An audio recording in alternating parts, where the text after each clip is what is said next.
Okay, so on April 8th, there's going to be a total eclipse. The moon and the sun are going to line up and make a shadow on the earth.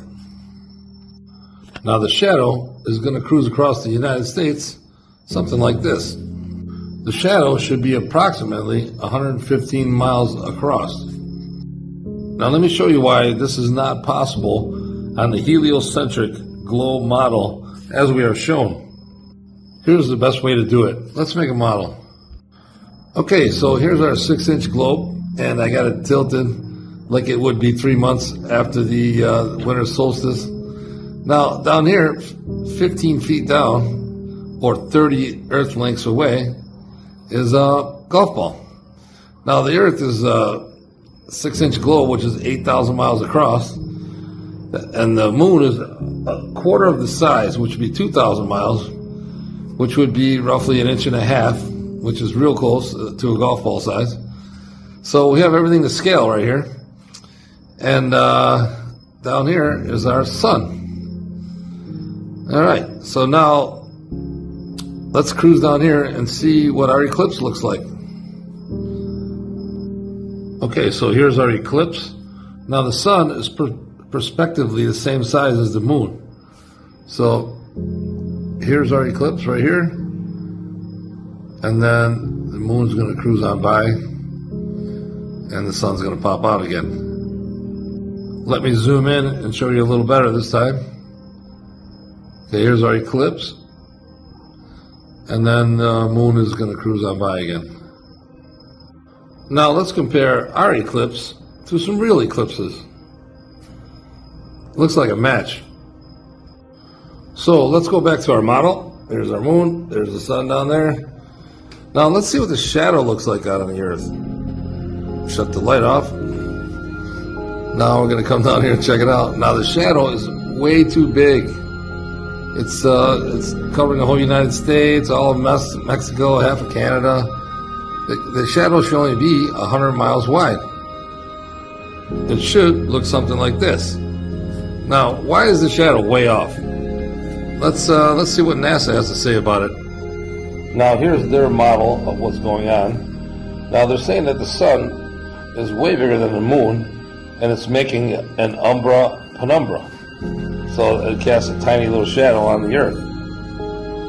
Now let me show you a real life example of this model. Here's somebody, I think he's trying to create an umbra penumbra, but he's casting a shadow smaller than the object, so we'll give him some credit. And let me show you another one after this one. This eclipse stick is a scale model of the Earth-Moon system such that the model Earth has a radius of 1.5 inches. The Earth-Moon distance in the model is at the shorter end of its range of values. Demonstrating a solar eclipse allows us to see that the shadow of the moon on the Earth is pretty small.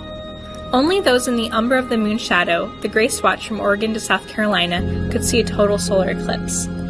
Others, not in the path of totality, will see a partial solar eclipse if they're in the penumbra, or no eclipse at all if they're not in the shadow of the moon. So here's her solar eclipse model, and it's super vague. It really doesn't even show you how they got it, how they did it.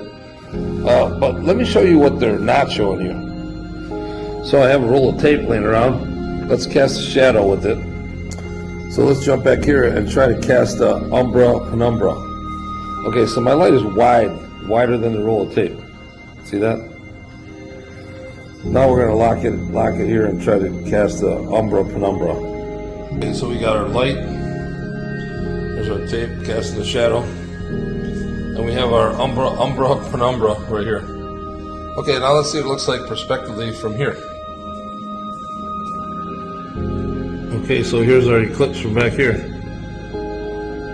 See how the light sticks out on either side? And that's how you get your umbra penumbra. Let's put our eclipse and our shadow side by side so you can see what's going on.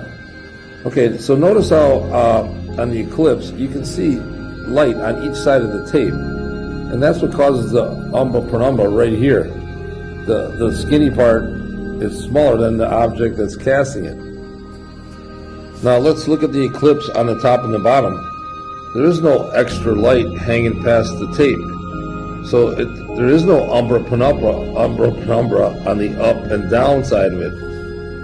In other words, in order to have an umbra penumbra, you have to have a light that's prospectively larger than the object that's casting the shadow.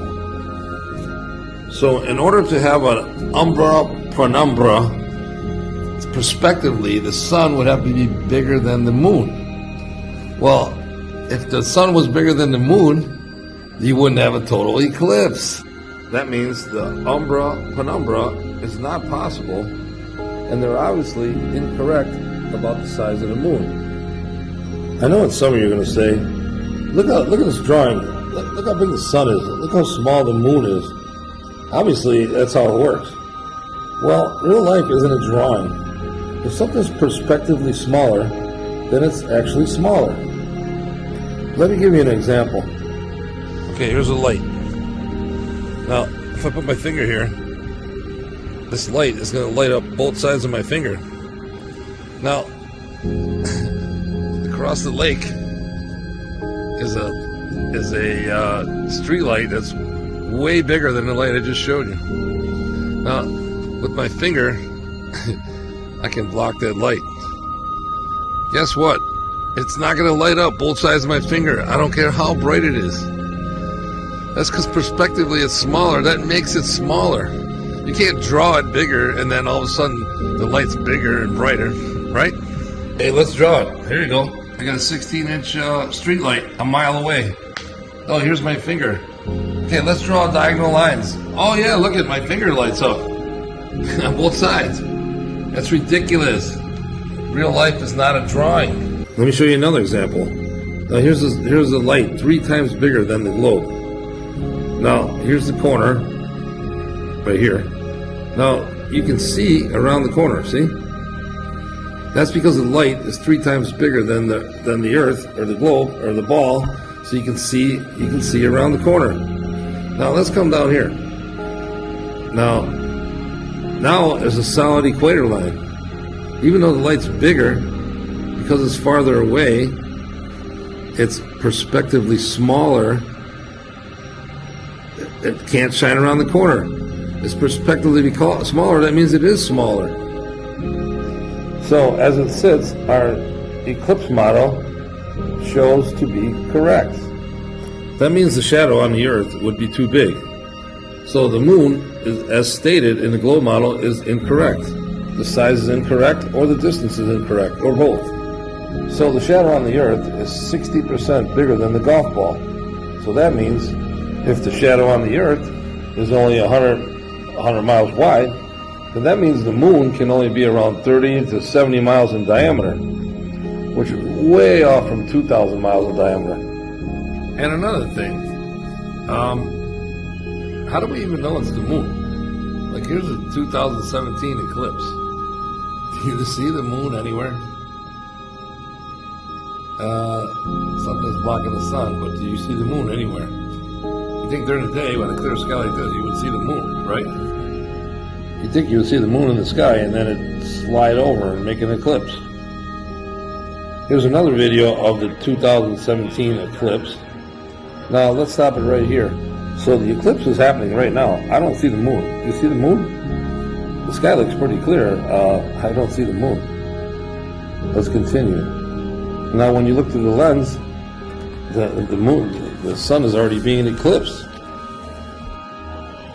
I mean, technically, how do we even know this is the moon that's doing this? How do we know it's the moon?